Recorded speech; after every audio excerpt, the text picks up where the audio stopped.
जड़े आदर्श मानवर कर्तव्य श्रीमद भागवत को निजे आचरण करी अन्य को शांति संतोष आनंद प्रदान करवा निजे सुस्थ रही अन्य को सुस्थ बंची रहा प्रेरणा देवा दया क्षमा विनय भाव को आचरण में प्रदर्शन कराइबा यहाँ ही जगन्नाथ चेतना जगन्नाथ सर्वस्व भाव जगन्नाथ सर्वस्व भाव रही जगन्नाथ चेतना को जगत में प्रचार प्रसार करुवा भक्तगण को चारण कहती एमानकर सम्मिलित गोष्ठी को चारण गोष्ठी कहती सुप्त समाज वार्ता नहीं आग को माड़ी चलवा एमानकर मूल धर्म ये गोष्ठी ओडिशा सरकार द्वारा रेजिस्ट्रेट यार रेजिस्ट्रेशन नंबर 1129/138/777 चारण माने 5टी मूलचर्या पालन करती जगन्नाथ सर्वस्व भाव देशात्म बोध सदाचार सेवा आत्मसमीक्षा या सहित 5टी स्थूलचर्या पालन करती नित्य स्वाध्याय विष्णु सहस्रनाम गीता भागवत एवं अन्य सदग्रंथ सत्संग इष्टप्रीति सदाचार प्रभुत असदाचार निर्भूत हे रामेश्वर प्रिय भाई भौणी मैंने आसतु आम समस्त मिसी जगन्नाथ तथा श्री रामनाथ रामेश्वर एक समन्वय वार्ता माध्यम नाम गुण लीला तत्व नीतिमान महिमा मान प्रचार कर एक सुप्त समाज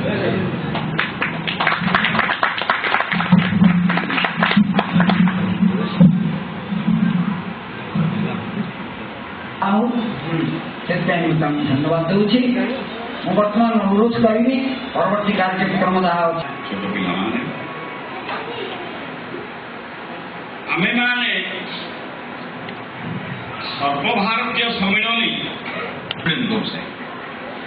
अन्य प्रदेश लोक मैंने जो आम संगठन अच्छी से आम सहित आसी संजोग रक्षा करें आम सहित आसी था सर्वभारतीय कह जाता जगार जड़े नहीं पड़े से केमी बंचब से 3 थर आत्महत्या करने चेष्टा कर गुड़े आनी लगे ढेउ तापर से तपस्या कर तपस्यार फल पाई विदेशी लोक मैंने रिसर्च कर मानुंट बेस शिष्य आम मैंने किसी करूना आम आसे विवेकानंद रक देखिए भारी खुशी हो गले खुशी खाली आम अच्छे एवं आम मैंने आसीचे खुशी हाँपाई जे आमे जहाँ को कह जाए आमे तीर्थयात्रा कर आनुषंगिक कथा हूँ जेहेतु आम ओडिया लोक एटी गोटे यज्ञ कले एटी विष्णु सहस्रनाम कले आपको संजोग करागला एवं गोटे मैगजीन छपैले आमे माने छात्र जीवन रे पंडितों प्रेरणा रे जेतिकी आदाय करिथिलु जेतिकी आधारित करिथिलु जेतिकी आम माने शिक्षा लाभ करिथिलु सेतिकी शिक्षार प्रसार हो पारा ना दुखर विषय कि दायक हेले जगत कल्याण हो पार जगन्नाथ बुझे एवं जगन्नाथ कार्य जगत है बुझा पड़े किंतु सेतिकी कार्य चारण गोष्ठी हो पारि ना आम समस्त खुशी चारण होचे गाँव में फंक्शन करुचे भोजी भात करुचे भक्तिर भावधारा ता भर ना आज 10-15 जन गोटे गोष्ठी हेले काली देखा 2-3 जन है आकर्षित होना अवश्य आकर्षित नहबार गोटे उपाय हूँ आमे माने जो मौलिक धर्मर प्रचार करुचे यौगिक नुहे मौलिक जहाँ आद्यरू थिला मध्यरे थिला वर्तमान अच्छी एवं भविष्य रही यह हूँ मौलिक आधारित कराई विष्णुकर सहस्रनाम भागवत पाठ करवा हनुमान चालीसा करवा भागवत अध्ययन करवा यह हूँ आधार सब किंतु आमे माने करुचे किंतु आम मानकर चरित्र परिवर्तन जेभली आशा करा जाए ताहा हो पारु नाही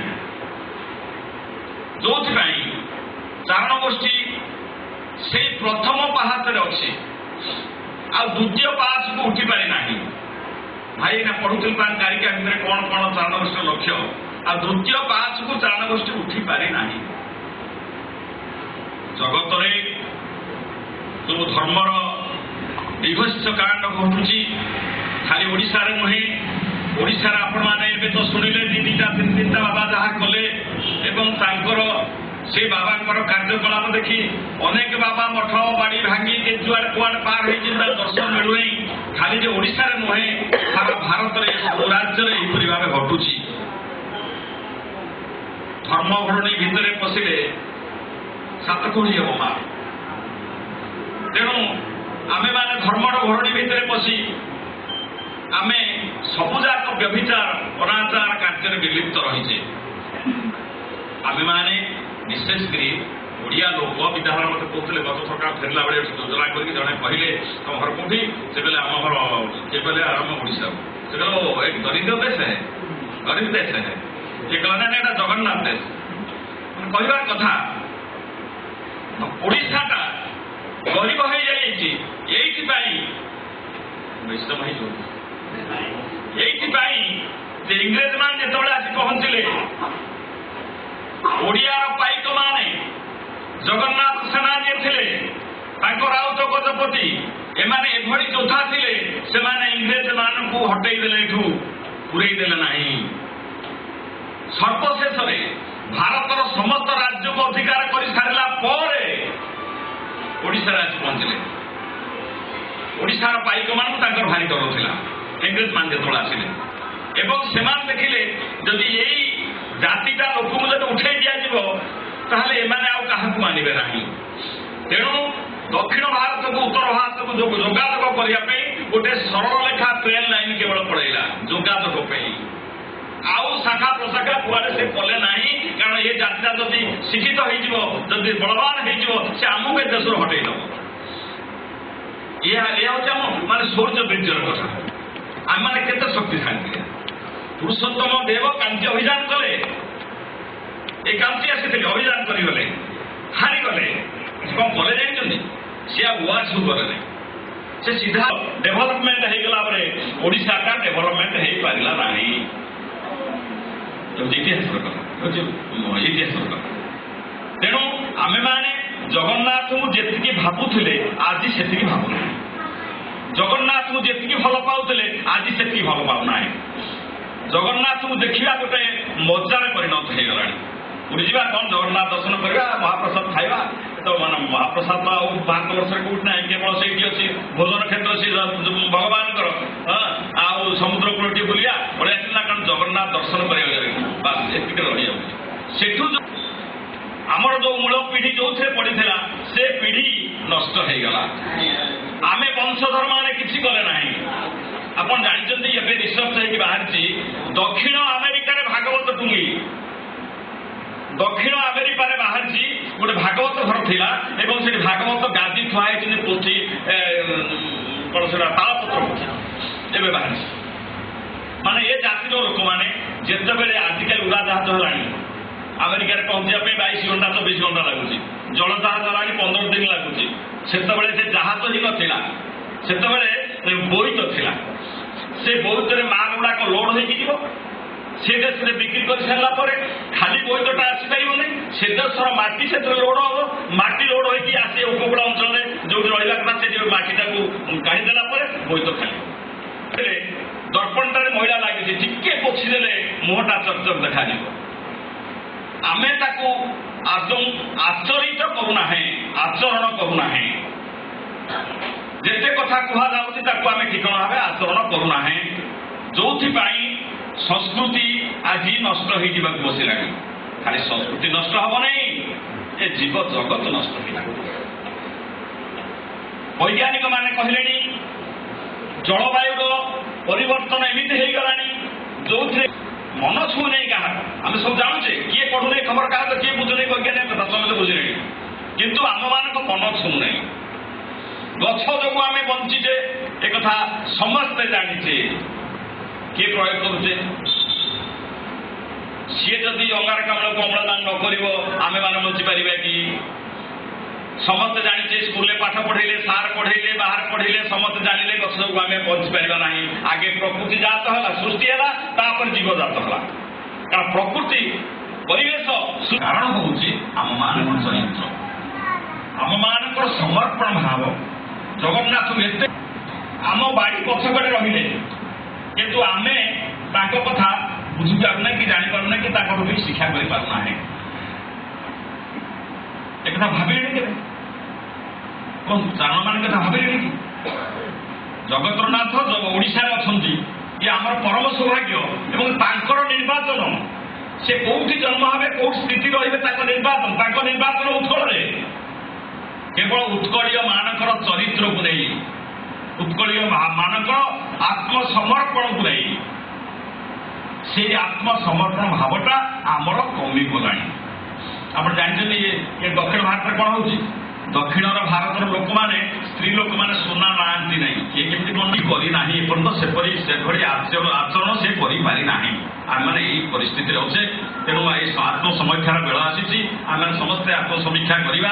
ଆମେ ପୁନର୍ବାର ଜଗନ୍ନାଥ ଦେଶର ଲୋକ ଯୋଉ କହିଦେଲେ ସେ ଆମେ ଜଗନ୍ନାଥ ଦେଶର ଲୋକ ଏଇ ଯୋଉ ଭାବନାଟା ସମସ୍ତ ହୃଦୟରେ ପ୍ରଚଳିତ ହଉ ସମସ୍ତେ ଜଗନ୍ନାଥ ଦେଶର ଲୋକ ବୋଲି ସେମାନେ ଜାଣନ୍ତୁ। କେମିତି ଜାଣିବେ?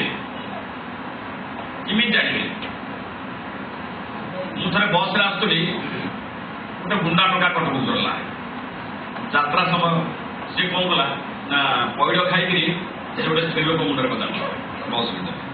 ତାର କାରଣ ହେଉଛି ସେ ଠିଆ ହେଇଛି ସ୍ତ୍ରୀ ଲୋକ କହିଲା ତୁ ଉଠୁ ମୁଁ ବସିବି ସେ ଉଠିଲାନି ତେଣୁ ତା ମୁଣ୍ଡରେ ପଇଡ଼ଟା ବଜାଡ଼ିଲା। ସମସ୍ତେ ଦେଖୁଛନ୍ତି ବସ୍ ଯାକ କେହି କହୁନାହାନ୍ତି।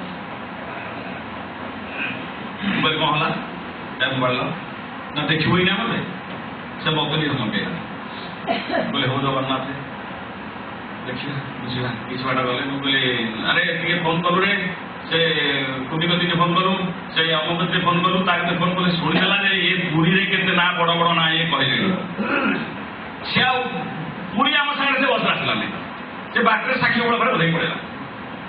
ମାନେ ଆମମାନଙ୍କ ଆଚରଣ ଏମିତି ହେବା ଦରକାର ଯେମିତି ସମସ୍ତେ ଗ୍ରହଣ କରିବେ।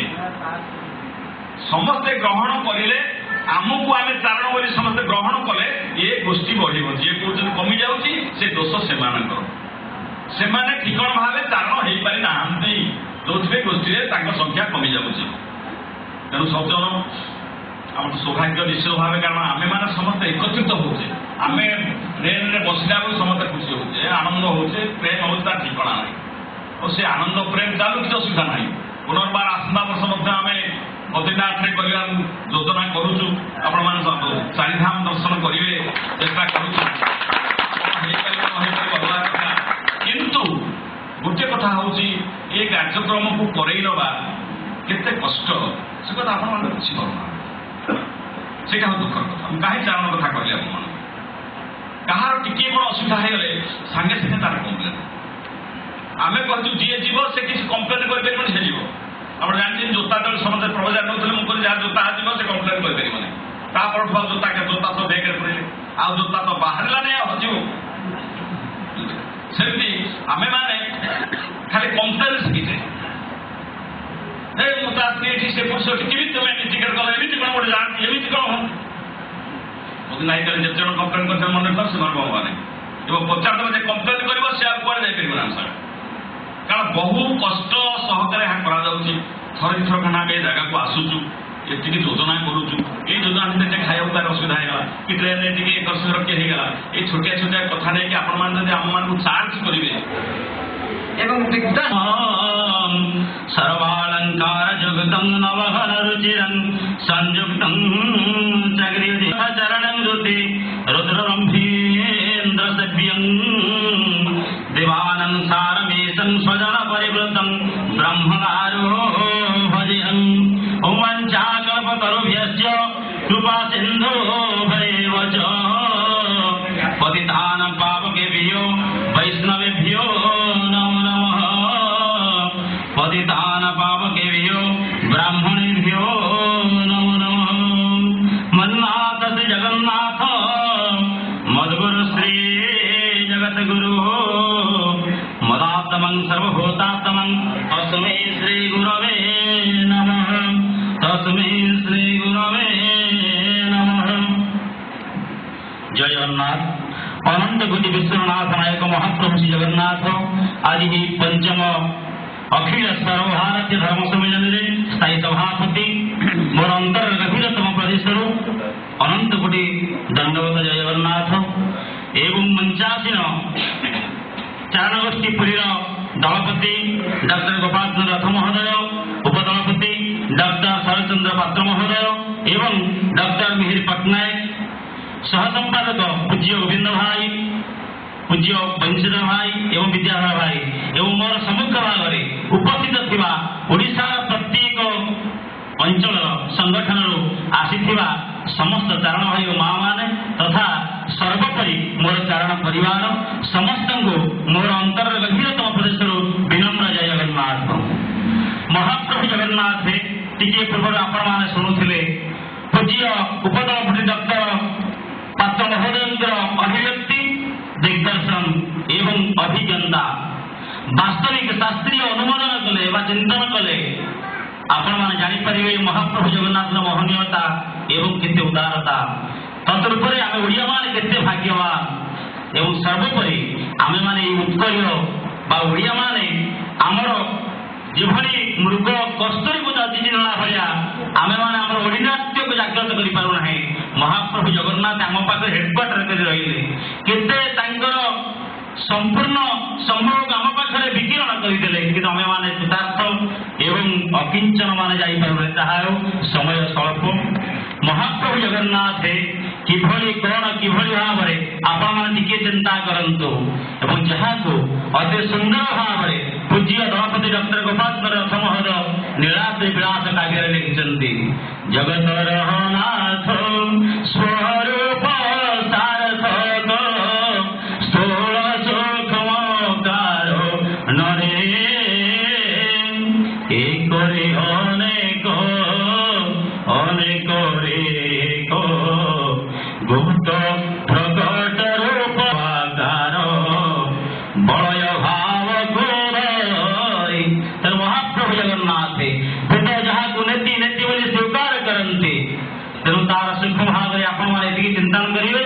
महाप्रभु जगन्नाथ आखि चका चका गोल पेट मध्य धरणी गोल पाद धरणी पाद एवं जहाँ देखुचे महाप्रभु जगन्नाथ शून्य पूर्ण ब्रह्मत्व आरोप कर महाप्रभु जगन्नाथ जितेबले टिकी नहीं जाऊँगी प्राग कृत जुगर इंद्रद्युम्न महाराज प्रसंग को जितेबले महाप्रभु जगन्नाथ नीलाद्रि कंदर नीलमान रूप में पूजित होते विश्वावसु शबर द्वारा जितेबले भावर ठाकुर पूजित होते जेभली भाव में आमे माने सुदूर उत्कल ओडिशा एवं एवं तो समय हो गला आमे माने सुविधा हो गला ट्रेन रे बा फ्लाइट रे आसी पारुछे सेतबले इंद्रद्युम्न महाराज अवंती रे थांते जेभली भाव में विष्णु सहस्र नाम प्रथम आद्य शुभ चिंतन करंतु जितेबले भीष्मदेव सरसज्जा ऊपर साहित अछंते युधिष्ठिर धर्मराज युधिष्ठिर प्रश्न को धर्म भगवान भवतः परमवतः किंज पनमुचित जंतु जन्म संसार वंदना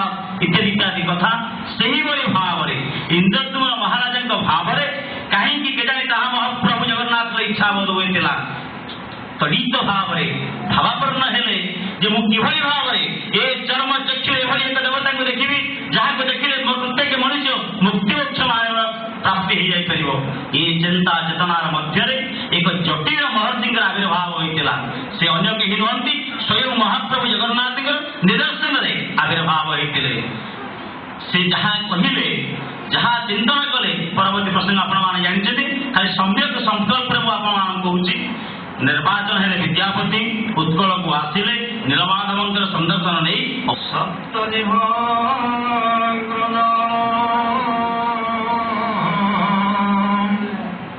मध्य चरंत साक्षात विष्णुवक्षजातम शंख चक्रम गदावृतवर्तम लक्ष्मीमालिन्य पार्श्व वंदे त्रिमूर्ति युक्तं मखपुरुषपर चिन्तयन् विश्वरूपं मन्नाथ श्री जगन्नाथ मद्गुरु श्री जगद्गुरु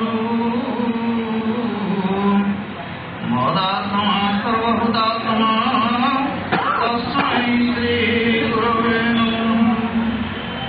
अनंत ईश्वर कर्ता चारण गोष्ठी स्थायी सभापति आदि पवित्र रामेश्वर क्षेत्र सभापति जगत ओडिया जातिर